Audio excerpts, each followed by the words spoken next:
Hey everyone, welcome back to the channel. I'm Matt. I'm a wildlife photographer based in New England, but not for long. We're actually moving to California in 2 weeks. Our house is in total disarray. I'm coming to you from my son's bedroom, which is half packed up because every other desk in the house is completely gone. But that is not the topic of today's video. Today we're talking about reselling your camera gear and the pricing models for KEH, MPB, eBay, and all the other alternatives. What's going on in the market and what can we learn from some data that I've collected. So let's get into it.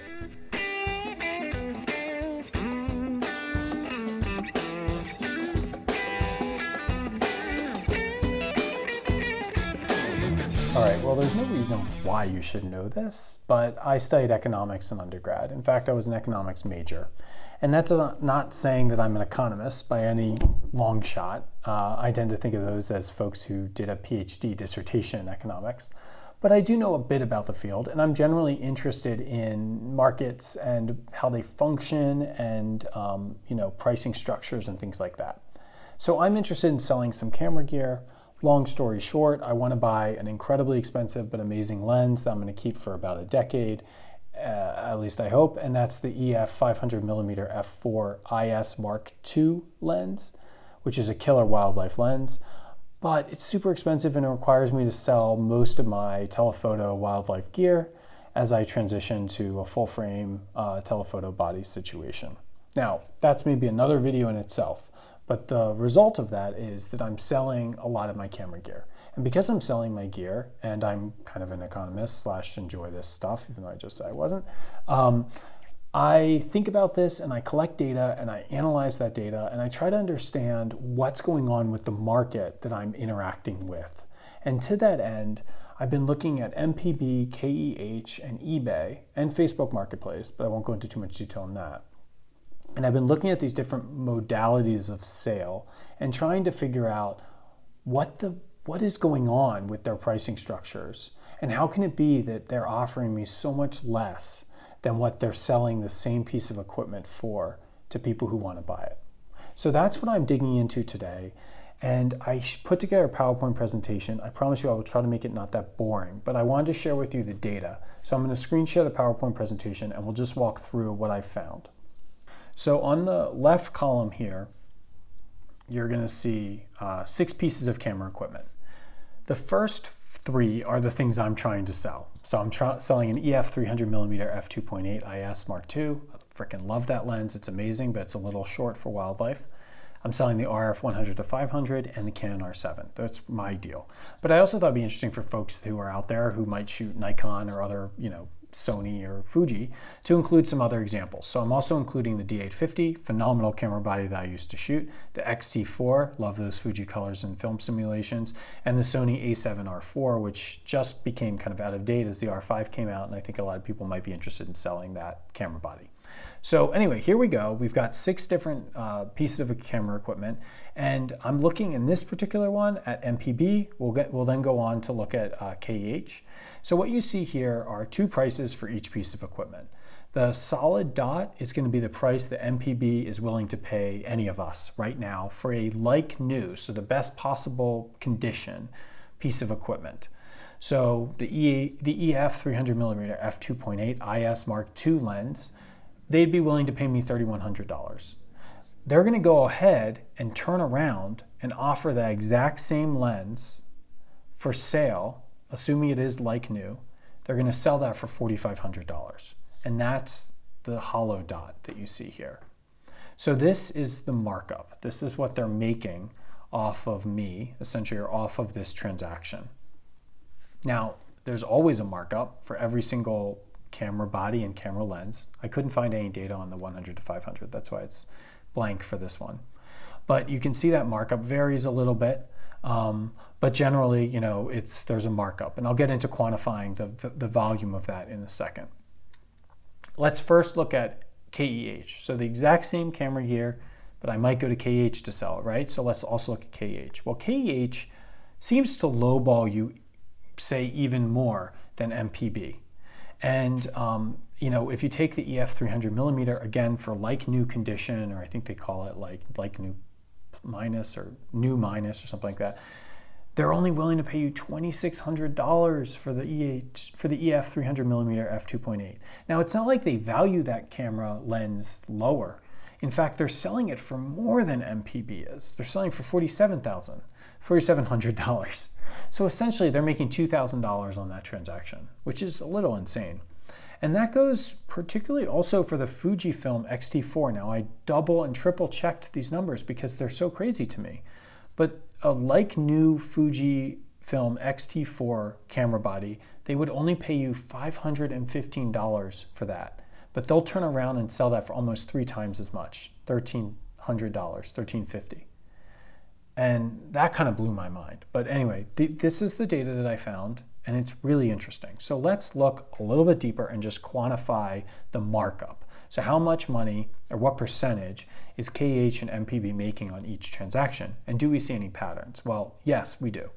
So when you look at MPB, which is the green columns, the bar chart right here, you'll see that it basically is 40%. It's 46% markup for the 300mm, 38 for the R7, et cetera, 50 for the Fuji. Again, really high markups for the Fuji. I'm not sure what's going on there. But anyway, you see a pretty consistent markup of say 40 to 50% for each transaction for MPB. For KEH, for this particular set of equipment, which features data on 5 different pieces of equipment, KEH is a little bit more all over the place. When they're consistent, they're right around the same as MPB. It seems to be very similar, something around like 40 to 50% markup. But then you see these kind of weird outliers, like with the X-T4 and unfortunately my lens as well, the 300mm. You do see this outlier effect happening here, where they're almost selling the EF 300mm for twice what they're willing to pay for it. And for the Fuji, they're selling it for like, as I mentioned, basically 3 times as much as they're willing to pay for it. And I'm not sure what's going on there, but it's really interesting data to look at and was a little bit surprising to me. Now let's look at what's driving this, or at least how they're going about their pricing mechanism. Now this isn't going to be such a big surprise to most of us out there, but essentially the market for used gear is functioning in a sense from a competition perspective. So if you look at MPB and KEH, which are the orange and or the green and the orange dots respectively, I've also included eBay here. And a side note, for eBay, what I'm doing is I'm basically taking the standard pricing from the Japanese wholesalers that are selling used gear in Japan, but they're selling it for international markets. I've used Map Camera, not sponsored by them or anyone for this video, but I've used Map Camera before, and I mean, it's incredible condition for the gear you're getting, and it's very reasonably priced. So I'm using that as a reference point for eBay. So anyway, you see for MPB and KEH a clustering, right? And for every single item, you see it's clustered right around the same price, and that's good in a sense. It means the MPB and KEH are either in competition or they're in implicit collusion, but essentially they're functioning so that they're kind of matching each other and they're charging the same amount of money for each item that you're buying. This is particularly the case for the DA50 and the A7R4, where you see basically the dots are overlapping. So we're seeing basically the same price for a like new product on either. The difference between those two, MPB and KEH, and eBay is interesting. So eBay is almost always priced lower than KEH and MPB. I don't quite know why that is. I suspect that's because KEH and MPB have this warranty process, so they're willing to repair your lens, supposedly, if you have any damage, or camera body, if you have any damage that's related to mechanical deficiencies within 6 months of your purchase. So I think that's part of it as well. Maybe it's just a reputational thing, so they have like a pretty good reputation, so people are more comfortable selling to them and buying from them in this case, so they're willing to pay a little bit more. I'm not really sure, but you see that this kind of market is setting the price for the item. And why do I think this is interesting? Well, it's just good to recognize what's happening. So essentially what's happening is the market is setting a price for the item that you're choosing. And then that price is fixed by the market. MPB and KEH are taking that price and they're giving you a lot lower price estimate for what they're willing to buy it from you for, but that difference is their margin, which they're setting. They're setting at about 40%. So whatever the market's doing, fluctuating, MPB have an algorithm probably in KEH that says whatever that price is, we're going to price it 40% below, and we're going to offer that amount to the potential seller of that same equipment. And that's consistent. You can't do anything about it. That's going to be what it is. And that's how they're valuing the delta between what people are willing to sell for and what people are willing to pay for. So a couple observations about this. Like I said, I think this is the market for the buyer that's functioning. We have this competition. On the other hand, for the seller, there's some interesting stuff going on here. And I think there are two things primarily that describe what's happening with the selling marketplace. Now, the first and most dominant thing is scams. And internet scams are crazy right now. I mean, it's gotten really bad. I'm selling this gear and I'm trying for direct transactions. I think for every one real person that I interact with, who I have conversations with, who's obviously a photographer, we go into depth on the discussion, there's probably 10 people who are trying to scam me. I've had situations where they'll send you the email from PayPal, but it's a fake, bogus email address, and it's basically an email that's designed to look like PayPal, and it'll say you've already been paid for the item when you haven't been. You have to check your PayPal account to confirm that you've actually been paid. They expect you to then send the item, so that you send the item without getting paid, they keep the item. There's a new one that I've discovered, which is like they'll pay you once in PayPal, but then they'll say they paid you twice, which is kind of stupid. Also because you can just look at PayPal and see that they only paid you once. But I guess the idea is, well, once you have money in your account, they think you're going to feel obligated to send the gear. So that's silly as well if you know that you can just refund via PayPal. So I had that happen. I just was like, okay, this is obviously a scam. I just refunded you the money you paid me and I never want to talk to you again. I blocked the email address. So it's weird, but you have to always be on the lookout for this stuff. And because of that, it's really, there's a lot of friction in the marketplace when you're interacting on a peer-to-peer or direct sale framework. And so what MPB and KEH are doing is they're essentially taking that friction and they're putting a price on it. And what that's called in economics is it's a form of hedonic pricing, or at least we can use hedonic pricing, bear with me, this concept from economics, to think through what's happening in the market. The way that economists, I think, typically describe hedonic pricing, again, not an economist, but the way that they describe hedonic pricing is to think about schools and houses. So if you think about two homes, home one, home two, they're right next to each other. Let's talk about East Bay, okay? Because I'm moving to East Bay in California, in San Francisco. There's a home in Oakland and there's a home in Berkeley. And they're exactly the same and they're right on the line separating the two different cities. The only thing that's different between these two homes, the only amenity that's different is school districts. And one home's worth a third more than the other. So the Berkeley home is going to go, its sale price is a third more than the Oakland home. If the only difference is the school district, then economists say that the value of the school district, or the difference in the education that a student would get between the two districts, is the value, the difference in the home price between those two homes. And that's what we're kind of seeing play out here, I would offer you. We're seeing that a 40% markup is essentially the market pricing, what people are willing to pay to avoid scams and to avoid the friction that comes with those types of direct transactions. Now, I don't think it's totally 40%.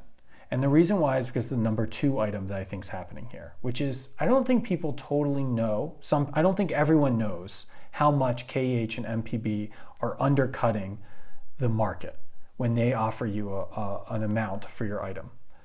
I think there's a lot of effort from MPB and KEH, and nothing against them, but I think they're doing a really good job targeting influencers, and they're doing a really good job reaching out to people and sponsoring videos. And those people who are sponsored are often saying, you'll get a great deal for your gear, and it's such a great transaction, and all this stuff. Now, great, is always of an opinion. Anyone can say, 40% less than what you could get in the open market, that's a great deal. And I'm not, no shame on anyone who's taking money from these companies in order to have a YouTube channel, like whatever, everyone do your thing. But I think it's creating a culture maybe or an misunderstanding that people may have around the assumption that they're getting a good deal with these companies. And I guess that's kind of why I wanted to make this video, was to at least offer some data that would show, look, like you're taking a 40% hit on what you could potentially get in order to go through this process and have no friction with the transaction. So finally, I wanted to just mention eBay, because eBay is out there. It's the kind of elephant in the room.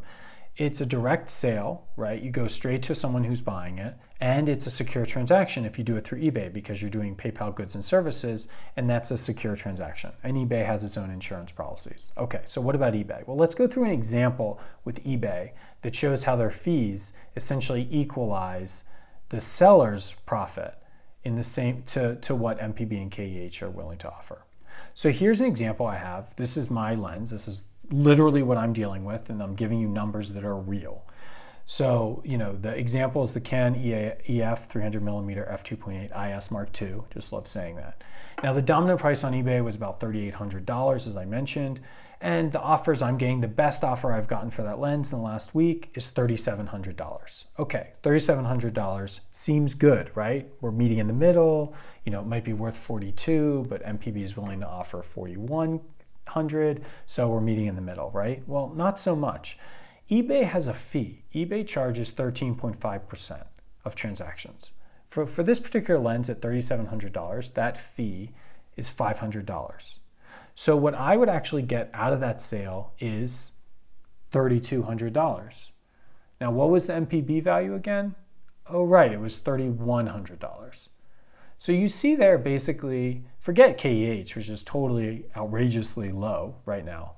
But when I sell on eBay, if I were to sell on eBay versus if I were to sell on MPB, I'd basically get the same amount, $3,200, and change maybe, versus $3,100 from MPB.